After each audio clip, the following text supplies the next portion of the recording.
There's a door downstairs next to the bathroom that's got a padlock on or a lock on it. You guys? We don't know. Okay. There's a door downstairs next to the bathroom that's got a padlock on or a lock on it. You guys? We don't know. Okay. Who has access to that room? Okay. Yeah. So it's not something you guys don't know? No, we have no idea what it is. Okay. Welcome back to my Mental Health and Crime channel. My name is Judy London. This is all my thoughts, my speculations, and my opinions. This is the case of the Idaho 4. May the victims rest in peace. Today I'd like to go back and revisit the 1122 King Road 911 body cam. DM was asked by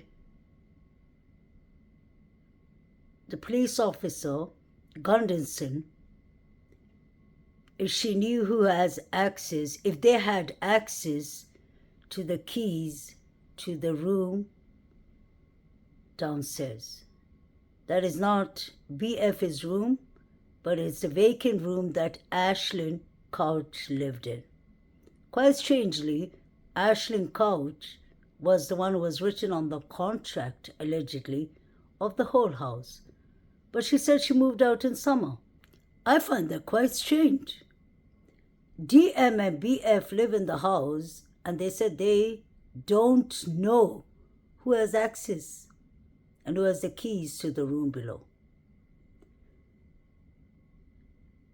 They would have known if the room was vacant, or they could have easily said it was the landlord who has all the information. It was even said that DM said that Kaylee was using that room as her study room. But she didn't mention that. So my question is, could the crimes have happened in that room? I've seen red liquid in front of that room. So the vacant room is near the bathroom. I've been focusing on this room since this body cam has been released, because it looks like there are red spots, red liquid, dried spots in front of the door.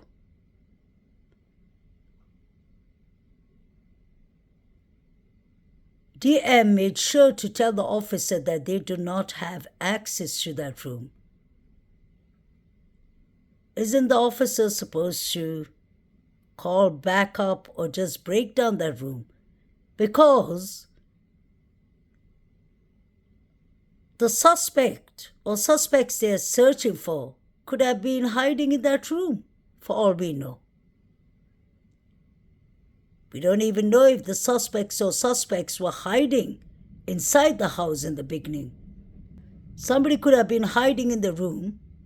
In my opinion, DM and BF could have let the person in, and then they could have attacked the victims. Just a thought. I've always spoken about that from the very beginning of this case. I've always said I wouldn't be surprised if some of the victims were unalived outside. This whole crime scene looks like it's staged. What are we dealing with? A cover-up?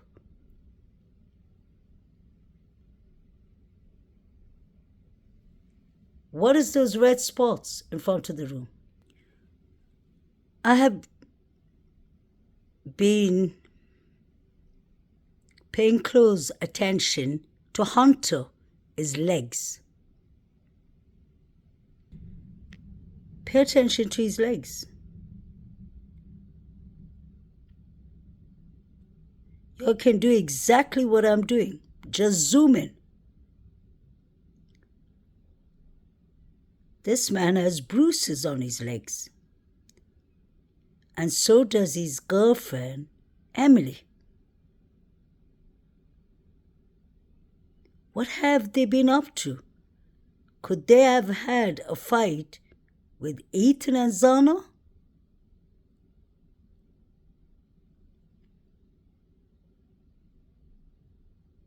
Why is his leg so bumpy? And on the left leg, you can see clear bruises. What was going on? You have Jack D with burns and cuts on his fingers, in my opinion. You have DM with cuts and black on her fingers. And then you have Hunter and Emily that are bruises on their legs and thighs. Why is his leg like that? He's got some nasty bruises. What do you think, my subscribers? I can zoom out and nothing changes. Hunter's legs look bruised up. Adam, ask her, please. Why haven't you all checked the people on the crime scene? Their hands, their fingers, their legs and everything. Possible.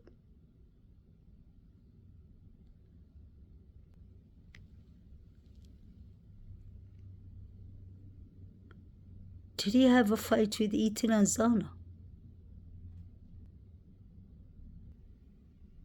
I apologize because every time I zoom in,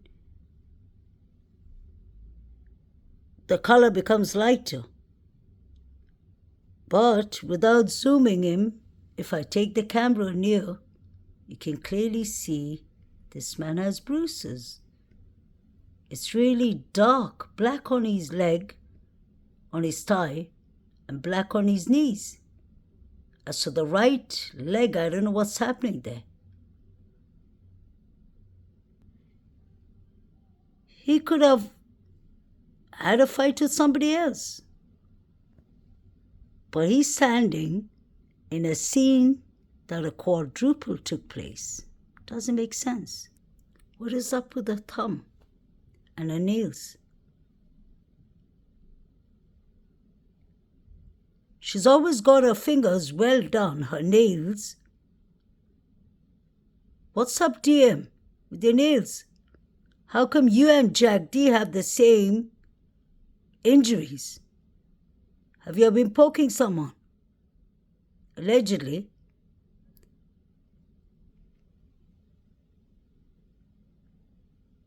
She's got broken nails. Her thumb looks burnt, in my opinion. Something's not right with these people. They're lying. What is Jack D hiding?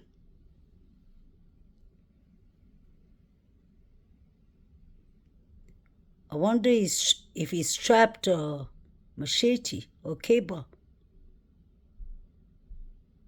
There's something he's definitely hiding. Look at his hand. This isn't normal. Pay attention to his thumb. Does he have a band-aid on his thumb? Or did he burn his thumb? Shout out to the subscriber who told me that they could have burnt their fingers temporarily to avoid fingerprints. Is that why the police got 3 mixed unidentified male DNAs? Could that have been Jack D, Hunter, and DM? Allegedly, if DM is not a female, she could be one of them. So for all the people who tell me who the Jack D, his hands were clean, please explain to me, what am I seeing? I love to learn. I love people to prove me wrong in this one. I've had my eye on Jack D from the beginning of this case. DM, actually, I'm more shocked with their hands. But Jack D, nothing new. His face was swollen too in the previous pictures in the beginning of the case. What did this man do with his hands? Is the question. So we have Jack D, allegedly, Hunter, DM, and Emily, who seem to have injuries here. Or bruises. The cleaning store or room is wide open.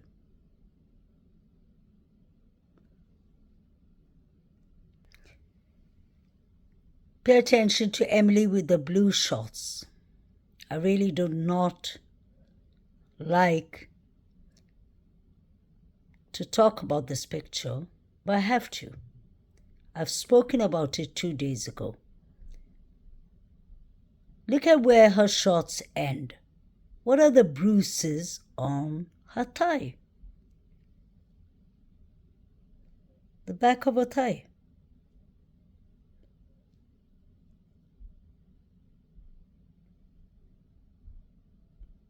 And she's got bruises on the other leg too. Isn't it strange that Emily and Hunter have bruises on the legs?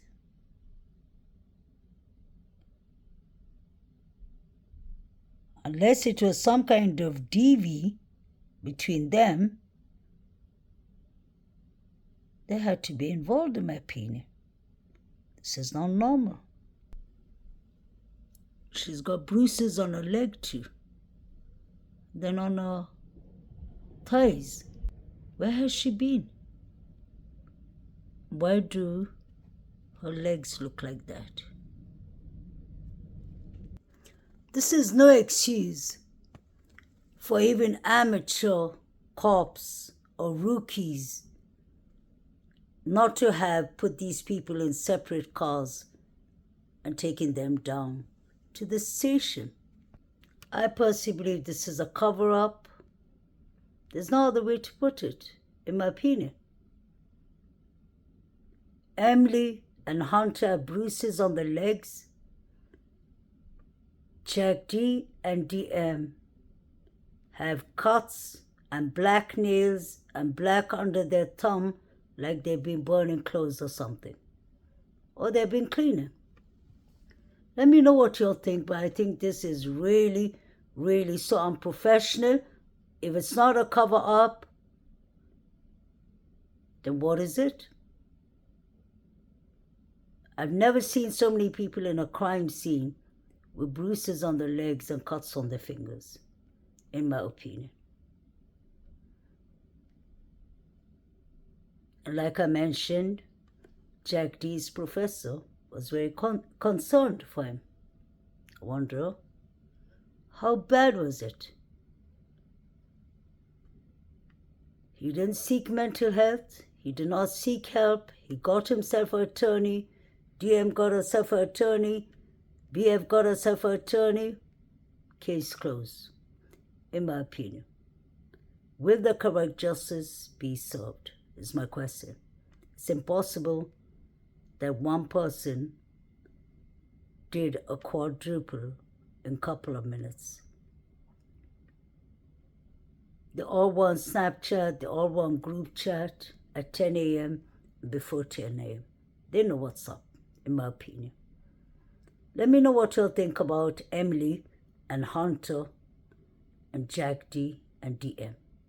What do y'all think that DM says that she doesn't know who has the keys to the extra room, to the vacant room? The cop asks her clearly. She could have easily said the landlord has it, but she didn't even say that. So let me know what y'all think. Please like, share, and subscribe.